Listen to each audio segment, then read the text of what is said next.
Hoorie, ons begin gou 'n bietjie weer maar net oor kalibers. Valentyn, jy het laasweek gewonder waaroor ons moet gesels. Vertel 'n bietjie wat was jou gedagte? Ja, so ons het die 30 kalibers gesels en toe laat dit my ook dink aan manne wat bietjie verder gewoonlik skiet en daar's 'n paar wilde kalibers hier van die 6.5 en die 7 mils.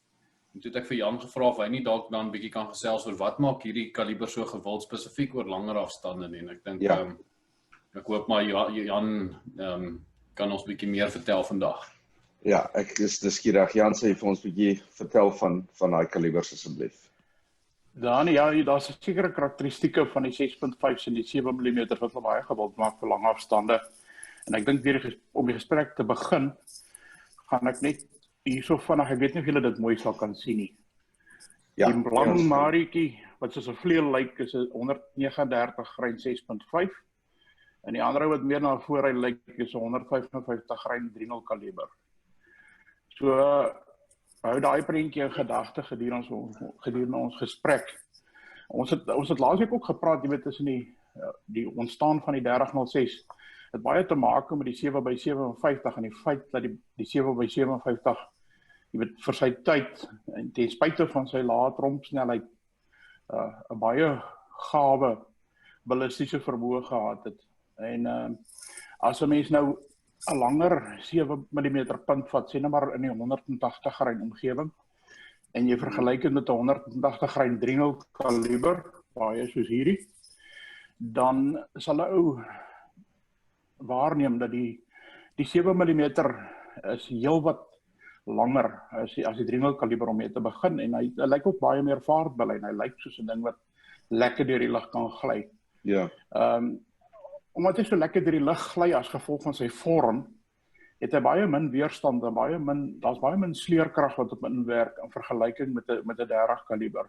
So hy hou sy snelheid en sy energie baie beter. So hy's bietjie van 'n middelafstand atleet, jy weet, hy begin bietjie stadiger, maar dis nie lank nie dan haal hy die sprinter in en hy gaan hom verby. Goed. En ek dink dis wat in kort wat 'n 6.5 en 'n 7 mm so gewild maak vir die langer afstand skiet. Hulle is swaar vir kaliber, die projektiele wat jy vir hulle kry. En hulle word gereeld gesien op bane waar ouens tussen 300 en 1000 meter skiet.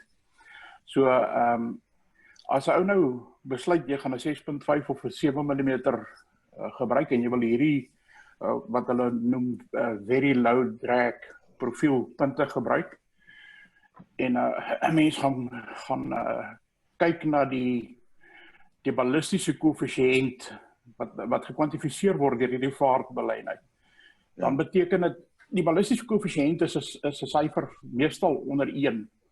En dit beteken net dat jy die projektiel wat jy wil kies vergelyk met 'n ideale projektiel. Nou vir hierdie G7's is dit gewoonlik 'n projektiel wat 7,5 grade bootsterkte het en hy het gewoonlik so omtrent 10 kalibers op die ogief. So dis 'n lang punt met 'n redelike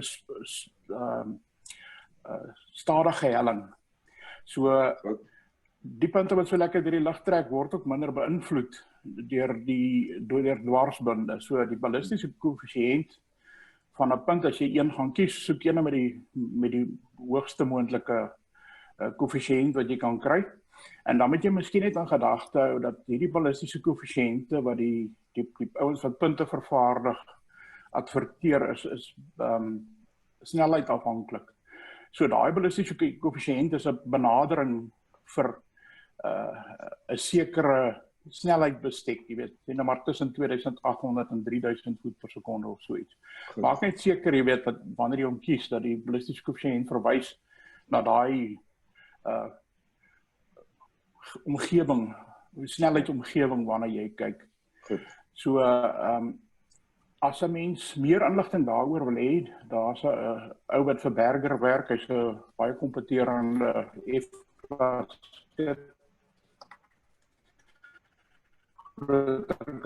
lang afstandskit.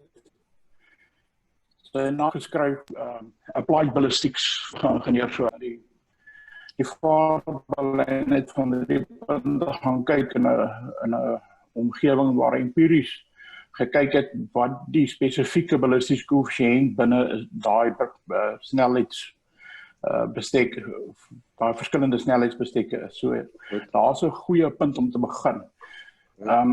Baie ouens wat langer afstande skiet, het natuurlik so 'n bietjie van 'n dis so 'n bietjie soos 'n antwoorde wat jy agter in die wiskundeboek kry, jy weet, as jy net 'n sommetjie kyk.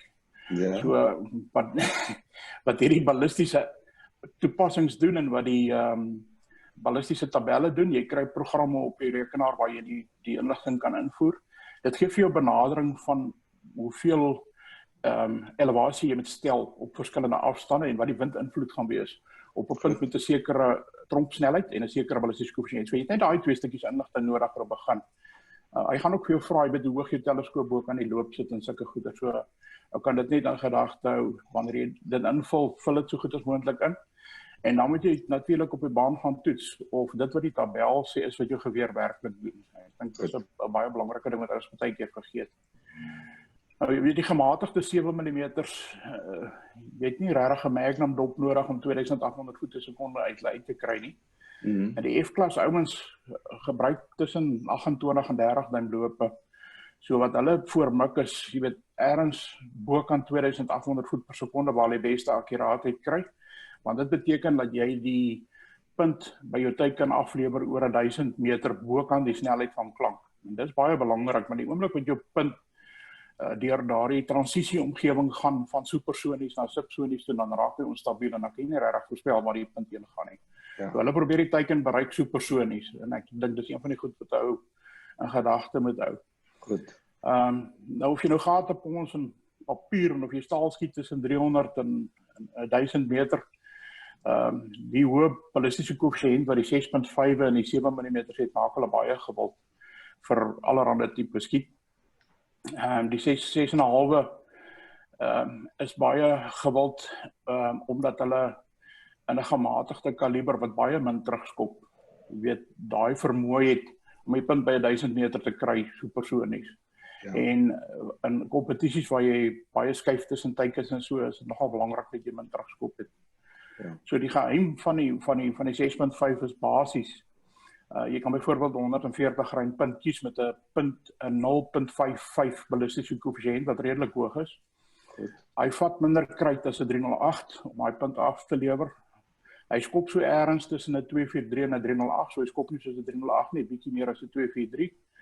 Hy het 'n 60% van die looplewe van 'n 308 en op die 6.5 soos die 260 en die 6.5 Creedmoor oor langer afstande is die windverstelling wat jy moet doen op hom 30% minder as 'n 308 sinne. So dit maak 'n reuse verskil. Ja. En ons almal weet, jy weet, wind is van die lang afstandskiet ding wat die meeste onvoorspelbaar is en moeilikste is om mee te deel is wind.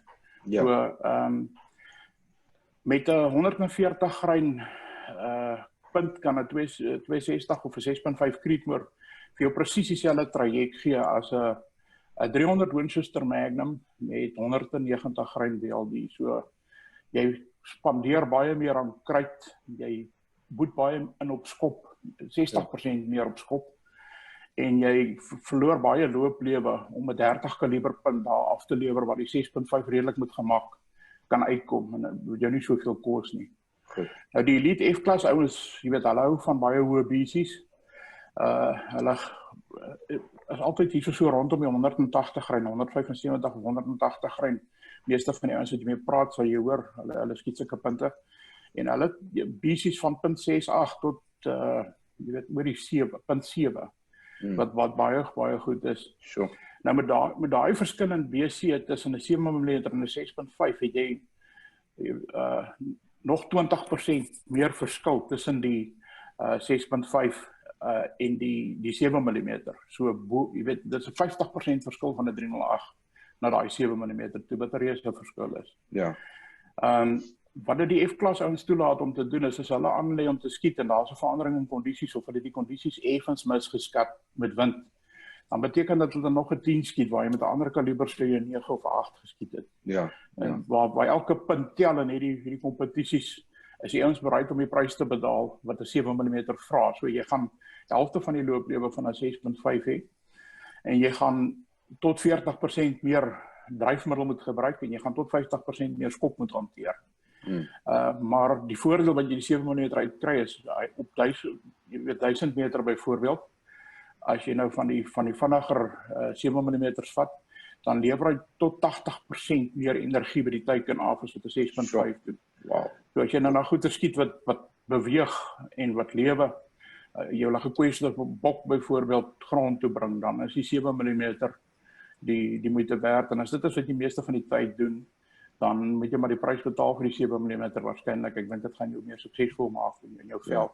Goed. So om net om op te som, jy weet die 7 mm is maar die koste in kruit en looplewe en terugskop teenoor 'n gematigde kaliber wat baie goedkoper is in kostes en terugskop en wat baie dieselfde ding doen. En hoe verder jy gaan, jy weet hoe beter raak die 7 mm teenoor die 6.5.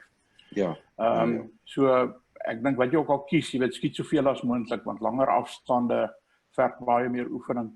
En jy weet die resultate van goeie toerusting hang af van die vakman se vaardigheid, en hoe meer jy oefen, hoe vaardiger word jy. Ja. Valentyn, wil jy 'n bietjie opmerking maak?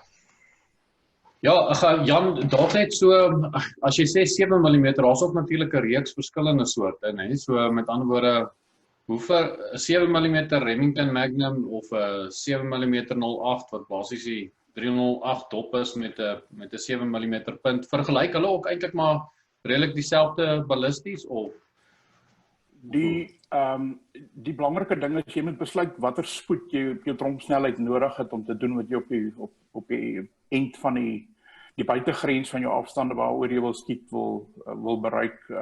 As jy net tot op 600 meter of 700 meter skiet, dan is 'n 708 heeltemal goed genoeg. Maar hy is bietjie soos 'n 308, jy weet, hy soos die verskil tussen die 308 en die 3006 waar hy bietjie uitstoom uit hardloop op swaar punte. Hy sal nie met 180 grain kan doen wat 'n 7 mm Remington Magnum kan doen nie. So die Remington Magnums is baie gewild, die VSM's en F-klas sien jy baie die 7 mm saam, die Short Action Ultra Magnum. So dit lyk baie soos 'n 7 VSM, die korter vetter loppe. Hulle ontbrandingskamers is ook baie nader aan 'n PPC, jy weet hulle kort en dik. Ek weet nie of dit jou vraag antwoord nie. Ja, dankie ja. Ja nee, so ek het eendag daar by Willem Knouts in Botanië in Namibië gejag en die wind het vrek baie gewaai en dan skiet ek na daai springbokkies en kyk hulle my net so, jy kan sien hulle weet nie eers ek is in die jagveld nie, so jy vir my wil sê as ek moes 'n 6.5 gehad het daai dag, dan was alles reg, né? Dit sou beter gegaan het. Ja, maar kyk, ons het 'n 7 mm Remington Magnum in Suid-Afrika gehad. Hy skop daarom na die plak van jou tande af hoor. So jy weet, dit was 'n 6.5 hier in Johannes so. En jy kry ons nie silencers is maar 'n moeilike ding hier so daai skop was vir my maar 'n groot storie, jy weet, as jagter nou, jy weet. Sê vir my net gou een of twee dinge op die jagveld, jy weet, hoe vaar die goed oor prys mense die 6.5 in die jagveld, jy weet dat jy te groot goed skiet te ver of so of wat. Dan ek dink as jy dit binne die normale jagafstande gebruik, sê tot op 350 meter en dan is jou skootplasing die belangrikste ding. As jy 140 grain 6.5 punt op die regte plek kan sit, selfs op groter diere, jy weet, dan gaan jy hom rond toe bring. Ek dink jy weet op 350 as jy dalk op bietjie, jy weet, vir 'n eland is dit dalk 'n bietjie te ver. Jy gaan eerder met 'n 7 mm skiet daar so as met 'n 6.5.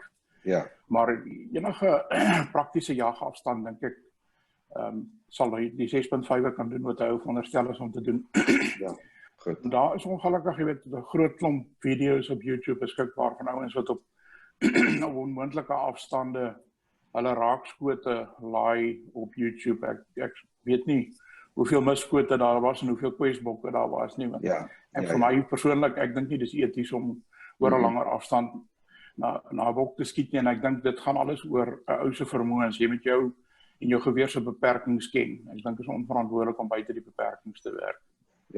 Nee, ek stem met jou heeltemal saam. Daai misskote en kwesskote word nie gelaai nie. Net die raakskote en ek dink nie dis goed nie. Ek dink dit is eties nie.